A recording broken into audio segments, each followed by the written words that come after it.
So Paul, this is the slicing fix. I'm stood in between these big line of cones here, which is obviously very important for what you're going to show us now. Well, yeah, what I'm going to try and do is show you two drills. You've bought the core, you're wanting it to help. You've got a huge habit when you slice the golf ball, Rob, and that's what we're going to try and break, the habit of the feel that you have of how you use the golf club. And these two drills, they're going to help you. So initially, all I'd do is put a golf club down on the floor here. Now, probably aim it a little bit away from you, maybe a little bit to the right, because we know that most people who slice a golf ball are swinging it to the left.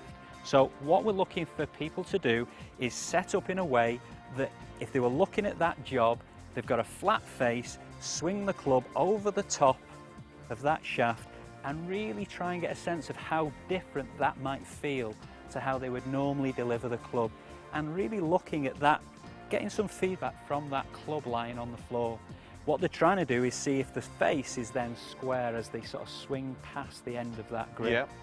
Now, once they've got a sense of that, they might have to start slowly, swinging the club slowly. They might even have to have a little look at the left-hand grip, because what I've noticed is, for me, when I've used the core, I've actually strengthened up my left-hand grip because that just helps me keep the face nice and square as I deliver the club. So, once they've looked at those things, they're going to move on to hitting some golf balls. Now, I'd advise really tee the golf ball up to start off with, because we can see that the core and the face of it, probably the centre of it, gives them a bit more margin for error if the golf ball's teed up. What I'd also probably say is put maybe a couple of cones down, a couple of head covers, a couple of tee pegs in front of them to give them an idea of where they're going to hit the ball, because this club is going to drive the ball along the floor. What we're looking for it to do is have the same feel as when they were swinging it over the top of that shaft. So if you deliver the club head onto the ball squarely, it will run straight, and if you don't, it'll go sideways. Absolutely. And we know that what we're trying to teach people is that if they can deliver a lofted club in the same way that they deliver this, then the lofted club knocks the ball up in the air and stops all this messing about with the ball slicing to the right and what have you. Go on then, show us. Okay, so you've moved from the club on the floor, and now you're going to set up in exactly the same way. It might feel different, and you might have maybe a couple of little rehearsal practice swings, because it's going to feel pretty different. You're going to really try and change a habit that you might have had for many years, and then you're going to deliver the club. How far are you trying to hit this? Well, I'm just going to hit it 30-40 yards to start off with.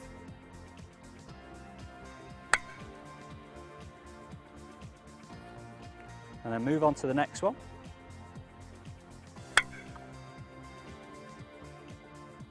And then the next one. And then the next one.